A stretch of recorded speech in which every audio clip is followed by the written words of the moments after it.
তুমি যে দুশ্চিন্তা করতে করতে শুকিয়ে গেছো, খাবারের রুচি হারিয়ে ফেলেছ, নির্ঘুম রাত কাটাতে কাটাতে একেবারে ক্লান্ত হয়ে গেছো।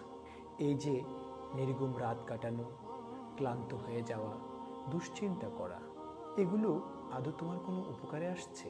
এগুলো আসলে তোমার কোনো উপকারে আসছে না, বরং দুশ্চিন্তা করতে করতে তুমি তোমার মধ্যে মানসিক চাপকে বৃদ্ধি করছো, চলার পথের সাহসকে দুর্বল করছো, বেঁচে থাকার স্বপ্নকে তুমি ধূসর করে ফেলছো।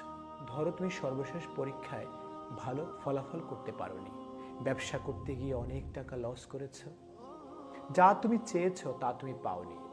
না পাওয়া, ব্যবসায় লস করা, পরীক্ষায় ভালো ফলাফল না করা, এগুলো এখন তুমি মাথায় নিচ্ছ, টেনশন করছো, নিজেকে শেষ করে দিচ্ছ।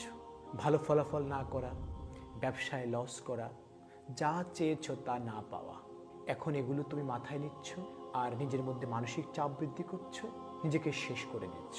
আসলে আমরা চাইলে আমাদের অতীতকে পরিবর্তন করতে পারি না। পৃথিবীর কোনো মানুষের কাছেই জাদুর কাঠি নেই যার মাধ্যমে সে চাইলে অতীতকে পরিবর্তন করতে পারে। কিন্তু তুমি চাইলে বর্তমানকে পুঁজি করে ভবিষ্যৎকে আলোকিত করতে পারো। আমরা কেউই আমাদের অতীতকে পরিবর্তন করতে পারবো না। মনে রাখবে, যা হওয়ার তা তো হয়েই গেছে। সেগুলোকে মাথায় নিয়ে চিন্তা করে টেনশন বাড়িয়ে কেন তুমি তোমার বর্তমান সময়ের প্রোডাক্টিভিটিকে নষ্ট করবে, ভবিষ্যৎকে তুমি অনিশ্চিত করবে? আমি বলি কি জানো, আমার, তোমার, আমাদের প্রত্যেকের ভবিষ্যৎকে সুন্দর করার জন্য বর্তমানকে গুছিয়ে সঠিকভাবে কাজে লাগানো দরকার।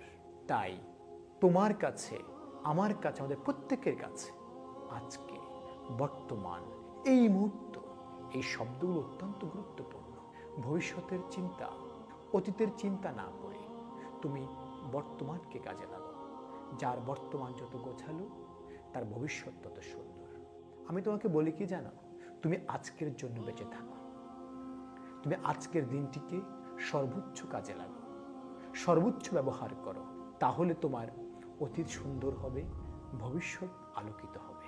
পৃথিবীতে অতীত বলে কোনো শব্দ নেই, ভবিষ্যৎ বলে কোনো শব্দ নেই, বরং আজকের যেটা বর্তমান, সেটাই আগামীতে অতীত হবে। আজকে তোমার কাছে যেটা ভবিষ্যৎ, সেটাই কিছুদিন পর তোমার কাছে বর্তমান হয়ে ধরা দেবে। তাই আমি তোমাকে বলছি, আজকের দিনটিকে সর্বোচ্চ কাজে লাগাও।